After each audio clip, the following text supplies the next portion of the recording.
Hi everyone, welcome to Mano Vibrant Study. Cbse 12 Biology. Today we are going to see the important diagrams and notes. Chapter Biotechnology, Principles and Processes. Let's start the first diagram. Action, restriction, enzyme. I am going to share the important notes about the diagram. Number 1. Restriction enzymes cut the strand of DNA a little away from the center of the palindrome sites, but between the same two bases on the opposite strands. This leaves single-stranded portion at the ends. Number 2, there are overhanging stretches called sticky ends on each strand, as given in above figure. These are named so because they are form hydrogen bonds with their complementary cut counterparts. Next, third point, this is the most important one. The stickiness of the ends facilitates the action of the enzyme DNA ligase. So this one is very important point. Next, fourth one, restriction endonucleases are used in genetic engineering to form recombinant molecules of DNA, which are composed of DNA from different sources, genomes. Next, fifth one, these sticky ends are complementary to each other when cut by same restriction enzyme, therefore can be joined together using DNA ligases. The next diagram, we are going to see the recombinant DNA technology.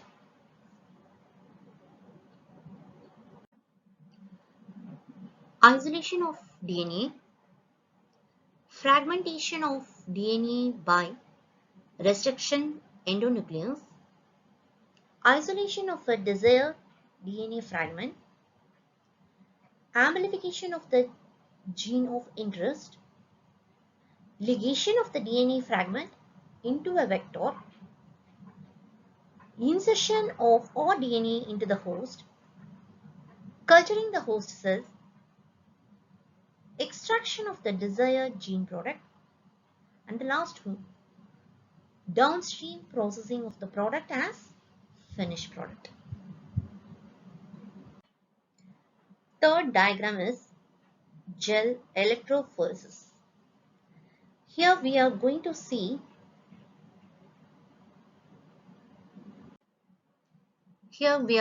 the cutting of DNA by restriction endonucleases results in the fragments of DNA.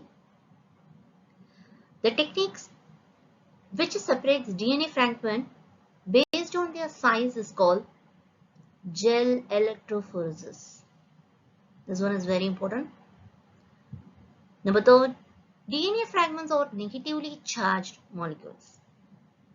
They can be separated by forcing them to move towards the anode under an electric field through a medium. That medium is the most common medium used is agarose, a natural polymer extracted from seaweeds.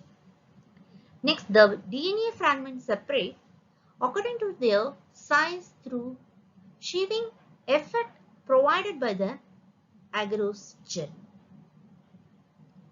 The smaller the fragment size, the further it moves.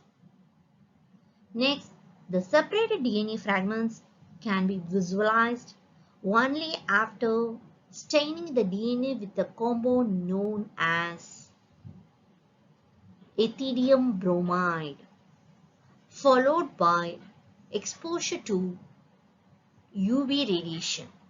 This one is very important, ethidium bromide. Next, the DNA fragments can be seen as bright orange color.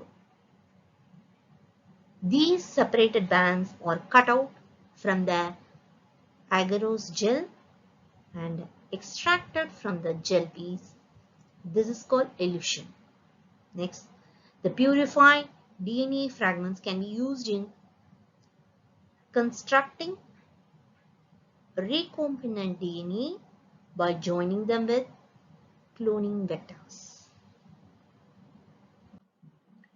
Next, we are going to see the plasmid vector. Here, the plasmid P BR322 is a plasmid vector. The antibiotic resistant genes tetracycline and ampicillin. It has a number of restriction sites. It is used to insert foreign DNA into cells using restriction enzymes and to select transformants.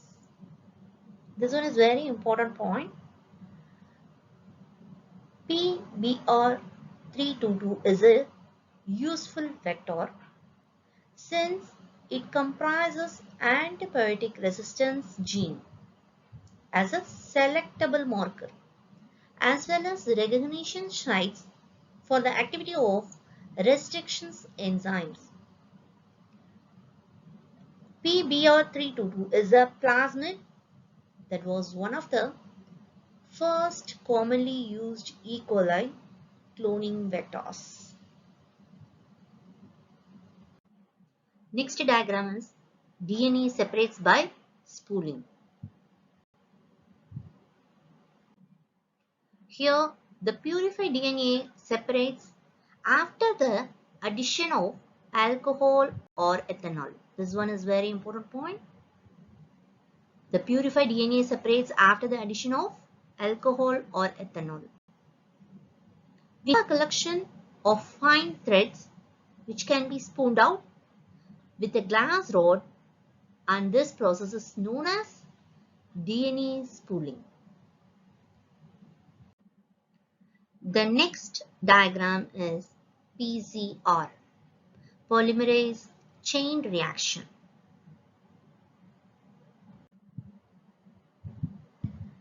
Here the very important point, the correct order of steps in PCR is,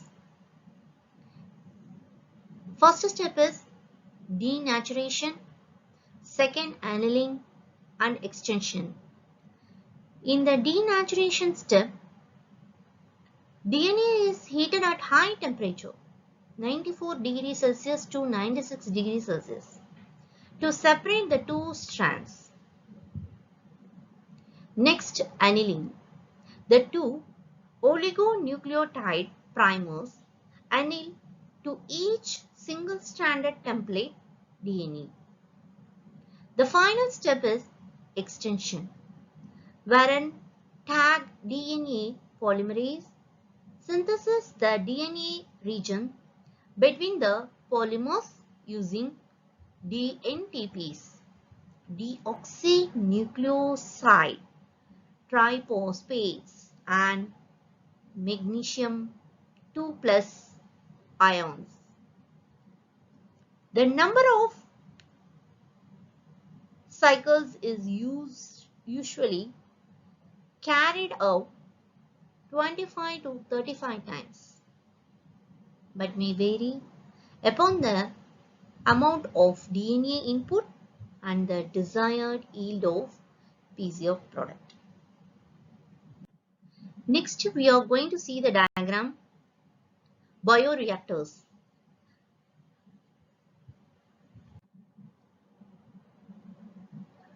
Here, the important notes. The bioreactor are vessels of large volumes, 100 to 1000 liters, in which raw materials are biologically converted into specific product. Bioreactors provides the optimal condition for achieving the desired product by providing optimum growth conditions like temperature, pH, substrate, salt, vitamins, and oxygen. Then the important point, most commonly used bioreactors are of steering type. Simple stirred tank bioreactor, sparged stirred tank bioreactor. This one is very important, in which sterile air bubbles are sparged. Next important, the cylindrical with curved base to facilitate mixing of the reactor content and maintain oxygen availability throughout the bioreactor.